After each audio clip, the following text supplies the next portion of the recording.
Yo, can I get the template? Can you give me the template? It's be the best website on the internet. But do you have any templates? I would love to slow down the tutorial and show us more. Everything all things that would be making this please. Okay. Calm down, okay? I hear you. So it seems like a lot of you were intrigued by my Spider-Man web shooter, which I made a video about around a month ago. And since then, I've gotten a lot of comments from you guys showing interest in making your own web shooters. So in this video, I thought I'd put together a detailed step-by-step tutorial along with free downloadable templates, which I'll leave a link to in the description down below. To make this web shooter, there are a couple of very specific materials that you'll need. But don't worry, I got you covered. I'll link to all those materials in the description. Really quickly, before we get into the web shooter tutorial, I need to mention something very important that might make or break your web shooter, so here it is. The two most important materials that you'll need to worry about are the spring and the magnet. Everything else is basically secondary and not that important, but the spring and the magnet are important, and here's why. The design of the web shooter won't work unless the diameter of your magnet is 1 millimeter or less smaller than the inner diameter of your spring. Basically, if none of that makes sense, your magnets need to be able to fit through the spring in order for this design to work. If you're gonna make this, make sure you use the links in the description to buy the spring and the magnet, the same ones that I used, and that will make your life a whole lot easier. Plus, I designed these templates for those spring and magnets anyway, so just use the links. It's easier. For this build, you'll need a steel compression spring, 2 5mm neodymium magnets, 9 6mm neodymium magnets, thin cardboard. Now I'm using 1/16 inch cardboard, and you'll want to avoid using something thick like this because the Homecoming web shooter has a very sleek, low profile look to it, and the thinner cardboard will help emulate that. So if you do use thicker cardboard, keep in mind that you'll probably have to make a few tweaks to the templates. Black, red, and silver acrylic paint, as well as some paintbrushes, any thin white string, jumbo popsicle sticks, bamboo sticks, super glue, masking tape and duct tape, standard hole puncher, tweezers would be nice but aren't necessary, basic drawing and cutting utensils, and of course my free downloadable templates, which you can find in the description of this video. Alright, well, the first step of course is to download and print out my templates. Once you've printed out the templates, you'll want to go ahead and just roughly cut out all the pieces. Doing this will just simply make it easier to cut everything out because the pieces will all be separated. So for ease of use, I've individually numbered all of the template pieces, and throughout this video I'll be referring to those numbers. So go ahead and take piece number 1 and cut it out. Don't forget to punch out this hole here with a hole puncher, then trace and cut out piece number 1 onto cardboard.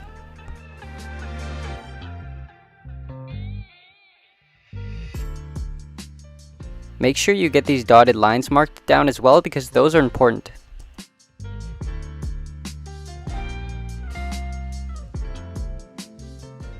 If you find that your cuts aren't clean, then it probably means you have a dull blade. So if that's the case, then make sure you swap it out or sharpen it, and that will really help you to make smooth cuts.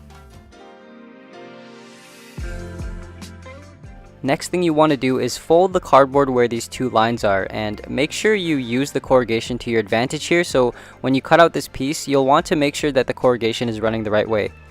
As you can see, I turned this piece into sort of a cuff shape by continually bending the cardboard until I could fit it around my wrist. Now it's important to mention here that you want to keep this top portion flat, so don't bend this part because later on we'll be gluing stuff on it and we want it to be flat. Okay, moving on, go ahead and cut out pieces 2, 3, 4, 5, 6, and 7. Then you'll want to trace and cut out 2 of each of these onto cardboard.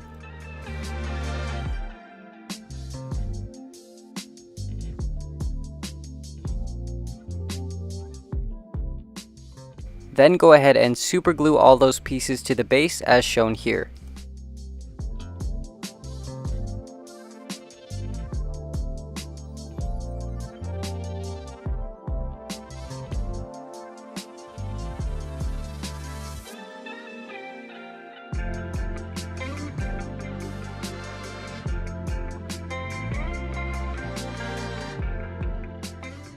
And of course you'll want to glue the other set of those pieces on the other side.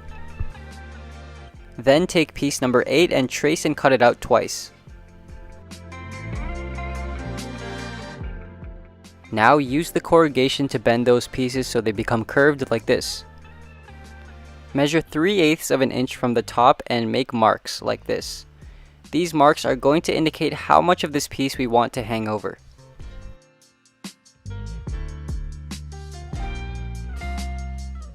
At this point, it would be a good time to give this a coat of black paint, and make sure you really use the brush to get deep into those grooves. Hey, real quick, if you're getting value out of this video, then make sure you subscribe because I'll be making tons more videos just like this one in the future. Next up is piece number 9, and for this piece we won't be needing to transfer this to cardboard, we'll just be using the paper itself. So what you're going to do with this slip of paper is make the barrel, and you want this barrel to be slightly larger than your spring. Make sure this isn't too tight because you don't want too much friction, you want it to be just large enough for the spring to be able to slide freely.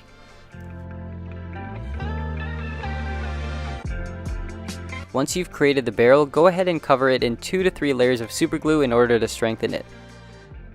After it's fully dry, just do a quick test fit with your spring to make sure it still slides freely because the glue would have made the inner walls thicker. Now cut out piece number 10 and transfer that onto cardboard. Once you've got that cut out of cardboard, add 3 to 4 layers of super glue to make it super hard and rigid, and once that dries you can go ahead and glue that piece onto the end of the barrel. Cut out piece number 11, then take a bamboo stick and cut that stick down to the width of piece number 11.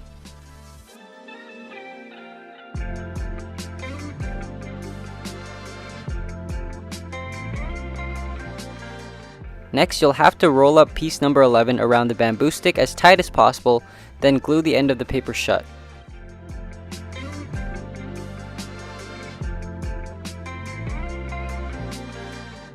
Once you've done that, it would be a good idea to coat the whole thing in a thin layer of super glue, and that way this whole thing just kind of stays preserved and doesn't want to rip over time. Now you want to glue a 5mm magnet to the end of that stick, and then flip it over and glue a 6mm magnet to the other end.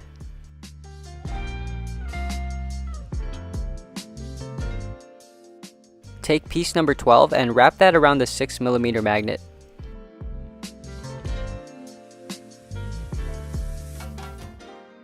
Make sure to leave a little bit of the magnet hanging over like this because that little extra bit there should help it stick to metal surfaces better. Also, you'll probably want to cover this in super glue as well. Now go ahead and fit your spring onto this piece and add a little super glue to the end of it to make sure it doesn't come off. Alright, well if you've done everything right so far, your two pieces should be able to go together like this and your spring should be able to compress. Now we're at piece 13, which is the nozzle piece, so go ahead and transfer that onto cardboard. Paint one side silver, then flip it over and paint the other side black. Now you want to kind of bend and shape this piece into sort of a tube, and just like some of the other pieces we made, you've got to be conscious of the direction of the corrugation when you're cutting this piece out because you'll need to bend along those grooves. Alright, so wrap the nozzle around the barrel now and then glue the two ends of the nozzle shut. Also make sure you add a lot of glue to the inside of the nozzle from all of these different angles here because you want a really strong connection between these two pieces. Then go ahead and paint the tip of the nozzle silver like I show you here.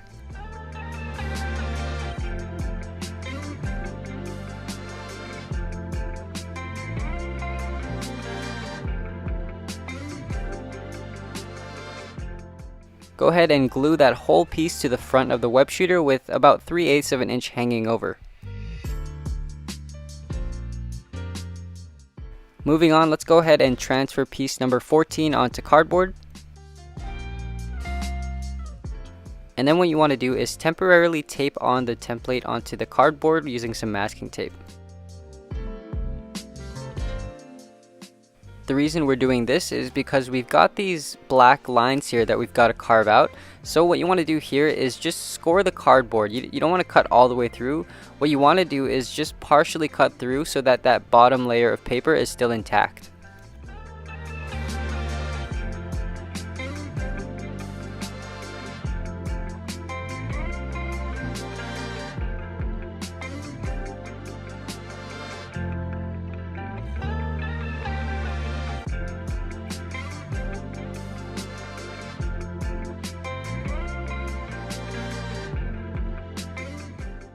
So if you've done this correctly, then you should have something that ends up looking like this. Now you want to bend the cardboard along the corrugation until you get something that looks like this. Once you've got that shape, then you can go ahead and paint the whole thing black and then attach it onto your web shooter like this. If you're like me, then you might end up with these little glue marks here where the two edges meet. and that looks pretty ugly. So if that happens, you can just go ahead and touch that up with some black paint. Now transfer piece number 15 onto cardboard, paint that black, and then glue that over here. Cut out piece number 16 onto cardboard, and for piece number 17 you're going to use a popsicle stick. Then go ahead and glue those two pieces together.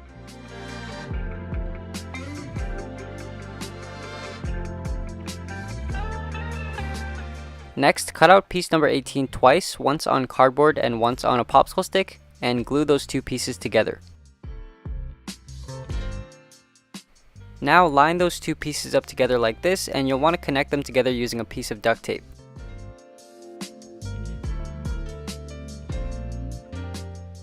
The reason we need that duct tape there is so that it can flex like this and act as our trigger. When we put the duct tape on, we kind of covered up some of the cutouts, so what you want to do now is just take the template and remark where those holes are and cut them out.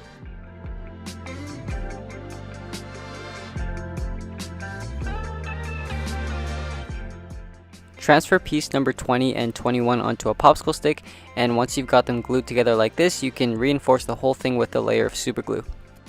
Now go ahead and slide that piece through this little slot here and glue that in place really well.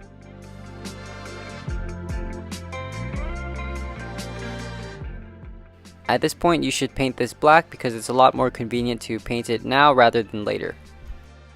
Once that paint dries, go ahead and glue 6mm magnets in all of those holes. Alright, well you can set that piece aside for now and we'll come back to that later. Go ahead and cut out piece number 21 onto cardboard and piece number 22 onto a popsicle stick. Then go ahead and glue them together like I'm showing you here. And you want to paint this piece black as well.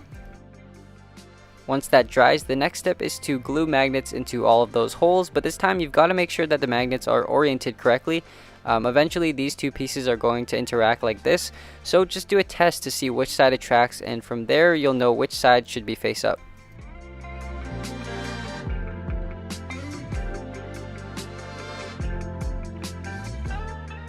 It would be a good idea to add an extra layer of super glue once you've got all the magnets placed in there, and that will really keep them locked in there and prevent them from popping out. Once everything dries, these two pieces are ready to be glued together.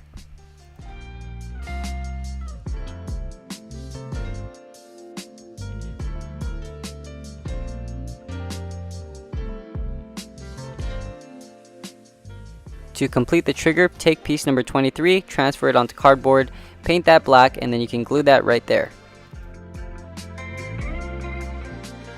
Then you can go ahead and glue that whole entire contraption to the web shooter like so.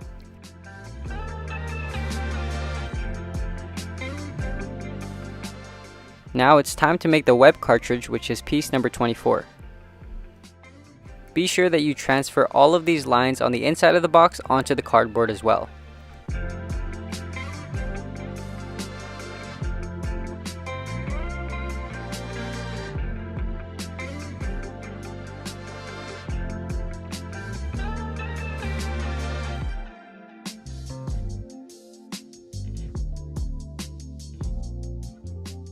So now what we've got to do is accentuate this middle line that you see here, and to do that what I'm going to do is just score the cardboard on either side of that line and then kind of peel away at the cardboard until we're left with just that bottom layer of paper, and that will give us this nice groove that we're looking for.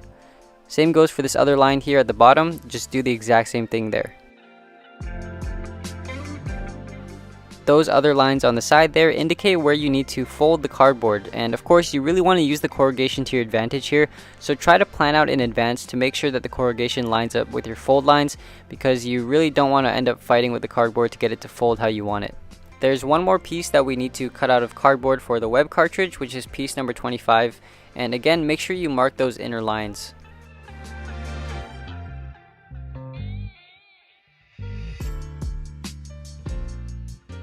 Just like we did on the other piece, you're going to have to notch out those lines using the exact same method I showed you earlier.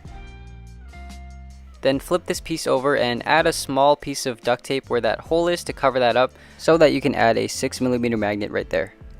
At this point I would recommend adding a little bit of super glue in between those grooves, just because those tend to be a little weak and flimsy. Once the glue dries, glue these two pieces together like I'm showing you here. Then take piece number 24 and cut out that little box in the corner there, and use this slip of paper to cover up the back end of the web cartridge.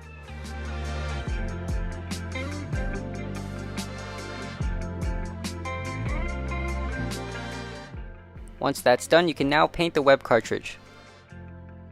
While that web cartridge is drying, you can put a piece of duct tape over that hole, flip it over and glue in a 6mm magnet. That magnet will be attracted to the magnet on the web cartridge, so make sure it's properly oriented. Once your web cartridge is all nice and dry, you can pop it in there and it should just snap into place.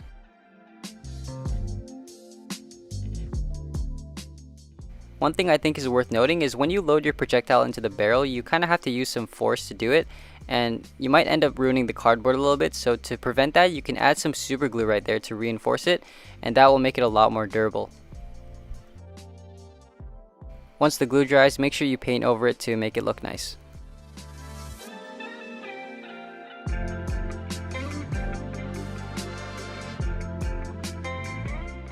Now add magnet closures to your web shooter so you can actually wear it. And of course I didn't include this part in the template because everyone's wrist size is a little bit different, so you're going to have to customize that yourself. For the web, I would recommend cutting about 4 to 5 feet of string. And once you've got your string cut out, go ahead and clip a 5mm magnet to the back side of your projectile and then glue the string to that magnet.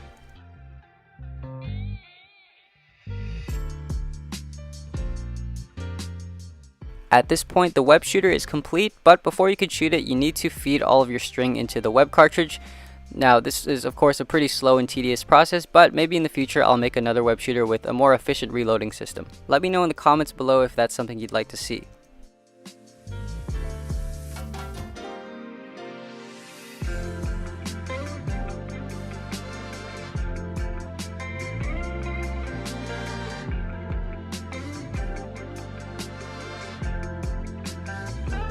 Hey, so I want to give a big shout out to Miriam Anwar. She watched my last web shooter video and sent me this video of her web shooter that she made. So thank you, Miriam, for that video. I also want to give a shout out to Syrup Noodles, who saw my pinball machine video and he built his own cardboard pinball machine. Very, very cool, guys. So thank you for submitting those videos, both of you. If there are any of you out there who see my videos and make something from them, then feel free to email me a picture or video and I'd be more than happy to feature you guys. Hey, well, if you liked this video, then you'll probably like my cardboard crossbow too, so click or tap the screen to check out that video.